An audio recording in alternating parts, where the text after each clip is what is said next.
तर तुम्ही सुट्टी मेकर आहात. किती वर्षाचा अनुभव तुमचा आहे? माझा 2-3 वर्षाचा अनुभव. 3 वर्ष. सुट्टी मेकर आतापर्यंत कोणत्या कोणत्या तुम्ही गाड्या सोडलेल्या आहेत आणि तुम्ही अशी कोणती गाडी सोडलेली जी तुम्हाला अजून आठवते? मी सगळ्या गाड्या सोडल्या त्या. मथुरची पण गाडी सोडली. आपला ओगलेवाडीचा तेजा, गोट्याबाई ओगलेवाडीचा. सगळी बैल सोडली ती. नाही, नाही. तुम्हाला या क्षेत्रामध्ये आलेला एखादा अनुभव तुम्ही काय सांगाल? अनुभव या क्षेत्रातला असा की या क्षेत्रात एखादी व्यक्ती म्हणजे वरती जात असेल, एखाद्या व्यक्तीचं जर नाव होत असेल तर ती काय लोकांना बघवत नाही. उदाहरणार्थ समजा आपण टॉपला गेलो, आपण जर समजा 1 नंबरातली बैल सोडली तर आपलं नाव झालं तर ती बघवत नाही कायांना. तर तेच म्हणजे जो वरती जातो त्याला मागं वाढण्याचे खूप प्रयत्न करते ती या बैलगाडी क्षेत्रात. एखाद्याचं जर नाव होत असेल ना तर त्याचं नाव होऊन देत नाहीत. तर त्याला म्हणजे टीका करतात. तर ज्या वेळेला तो माणूस संघर्ष करत असतो ना तर त्यावेळेला त्यासोबत कोण नसतं. आणि ज्या वेळेला तो म्हणजे त्याचं नाव होतं ना तर त्याला खूप जण टीका करतात आणि म्हणजे पाठीमागं वाढतात. अशा बैलगाडी क्षेत्रात आहे. किती वर्षाचा अनुभव तुमचा? मी लॉकडाऊन पासून तर कंटिन्यू बैल सोडतो. म्हणजे लॉकडाऊन झालं तेव्हापासून आणि मी पहिल्यापासूनच बैल सोडतोय. असा राहुल दादांना बैल दिलेला तो आमचाच बैल म्हणजे चुलत्याचा आमच्या. मग तो मथुर मी सुरुवातीपासूनच सोडायचो. त्याच्यानंतर भारत आप्पांचा, किरण आप्पांचा, मग ते भारत सोडायला लागलो. त्याच्यानंतर गोट्या ओगलेवाडीचा तेजा, बरं अशी सगळी म्हणजे मोठी मोठी बैल मी सोडतो. आता राजा आणि संभाजीनगरची म्हणजे सगळी बैल मी सोडतो. सुट्टी मेकर व्हायचं असेल तर काय पाहिजे? एखाद्याला सुट्टी मेकर व्हायचं असेल तर जिद्द पाहिजे, डेअरिंग पाहिजे आणि सगळ्यात महत्वाचं म्हणजे स्वतःवरती विश्वास पाहिजे. आत्मविश्वास पाहिजे आपल्यावरती की आपण नाही ती गोष्ट करू शकतो. कारण सुट्टी मेकरचं काम जोखमीचं आहे. लक्ष द्यायला लागतं. झेंड्यावरती लक्ष द्यायला लागतं, बैलावरती लक्ष द्यायला लागतं. काय प्रॉब्लेम होतो, पट्टीवरती पाय वगैरे असं खूप अडचण येतात. त्या सगळ्यांना मात देऊन सुट्टी करायची असते. तुमचं आवडतं मैदान कुठलं? माझं आवडतं मैदान पुशेगाव आणि पेडगाव, 2 मैदान माझ्या आवडची. तुम्हाला आता तुम्ही सुट्टी मेकर मध्ये आला बैलगाडी क्षेत्रामध्ये, तर एखाद्या सुट्टी मेकरला बैलगाडी क्षेत्रात काय काय मिळतं? सुट्टी मेकरला काय नाव मिळतं, प्रसिद्धी आहे आणि महत्वाचं म्हणजे असं म्हणजे बक्षीस पण मिळतं. म्हणजे ज्याची बैल सोडतात ती फायनल राहतात तर त्याचं बक्षीस पण मिळतं. असे लोक आहेत बरीचशीच की बक्षीस देतात आम्हाला, म्हणजे नाराज करत नाहीत. एखादं असं मैदान जिथे तुम्हाला जास्त बक्षीस मिळाले? परवा दिवशी 2.5 लाखाचं मैदान झालं बघा. त्या दिवशी मला 30,000 भेटलं मैदानात. म्हणजे 2 गाड राहिला, घरचा बैल राहिला रायना सोबत इथला कोरेगावचा जलवा पाहायला. त्यानंतर मी संभाजीनगरची गाडी सोडली मी. आपला राजा सम्राट सर्जा सोडला, हा फलटण. 81 रायफलची गाडी सोडली. ओगलेवाडी विठ्ठलनाथांचा तेजा, असे म्हणजे सगळ्या गाड्या सोडल्या. लारा शिरोडेकरांचा. सगळ्या टॉपच्या गाड्या तुम्ही सोडलेल्या आहेत. आणि मला सांगा, जेव्हा तुम्ही बैलगाडी क्षेत्रात आला त्यावेळेस तुम्ही सुट्टी मेकर व्हायचंच का ठरवलेलं? ड्रायव्हर झालेलो मी. स्टार्टिंगला गाडी हाणलेली एक मैदानात. तर आमच्या गाव शेजारचं मैदान होतं, तेव्हा लहान होतो. तर बांधावरून गाडी खाली गेलेली, फॉल झालेली. त्यावेळेला माझा हात चाकात गेलेला, हात म्हणजे निसटला.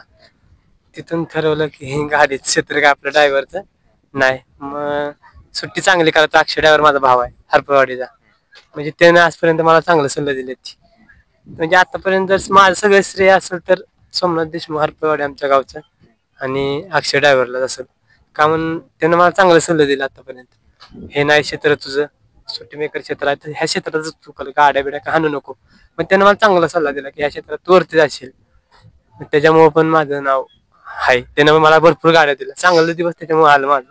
तुमचा गुरु कोण म्हणता येईल? तोच माझा गुरु अक्षय ड्रायव्हरच म्हणता येईल. ड्रायव्हर असला तरी मला म्हणजे त्यानं लय वाईट काळात मला लय साथ दिली.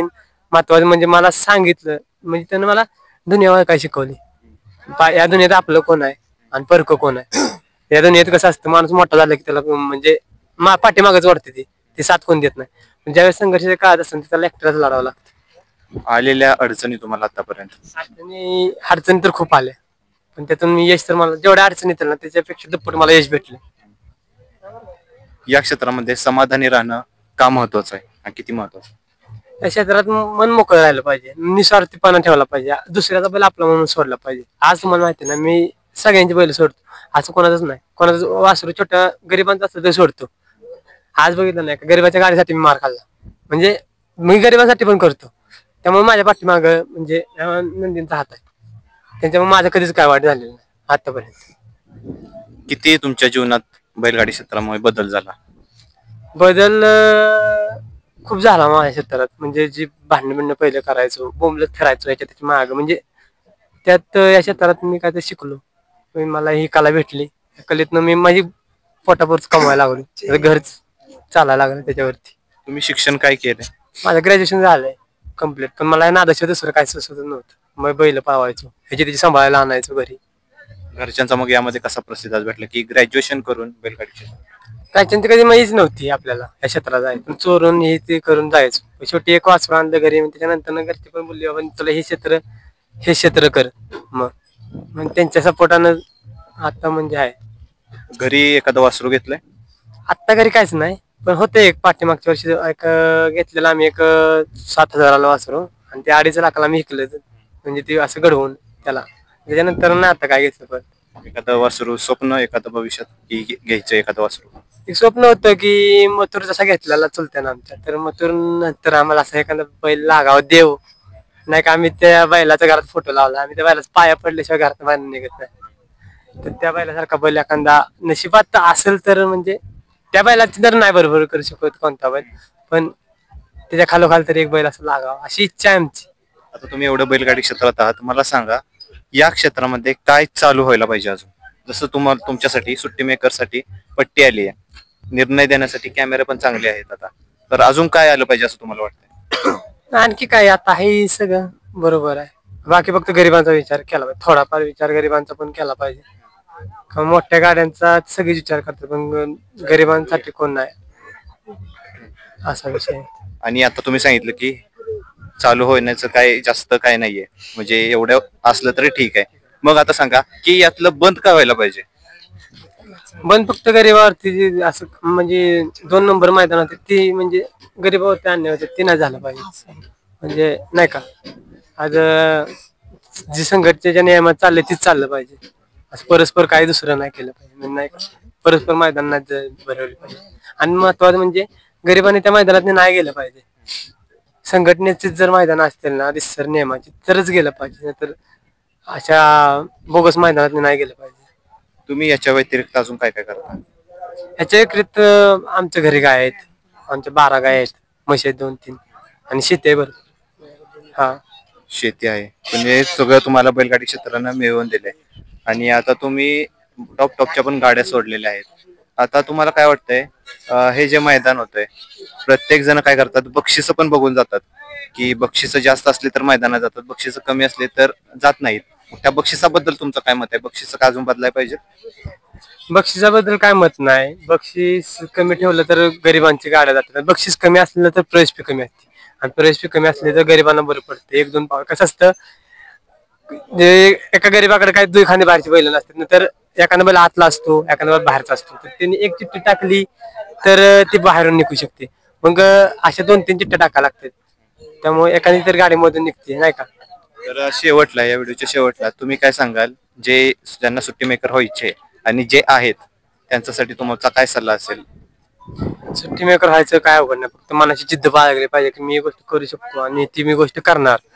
आत्मविश्वास पाहिजे स्वतःवरती, धाडस पाहिजे की नाही ही गोष्ट आपण करू शकतो, केली पाहिजे. आणि महत्वाचा विचार हे आहे की तुम्ही ज्या वेळेला वर जाल ना, त्यावेळेला तुम्हाला खूप जण ओढणारे असतात, त्यामुळे पाठीमाग हटायचं नाही. एकदा निर्णय घेतला ना ही गोष्ट करायची, तर ती गोष्ट 100% केलीच पाहिजे. चालेल, तुम्ही आम्हाला एवढी सगळी माहिती सांगितली त्याबद्दल खूप खूप आभारी आहोत. आणि तुमच्या भविष्यातील सामन्यासाठी म्हणून माझ्याकडून खूप खूप शुभेच्छा. धन्यवाद.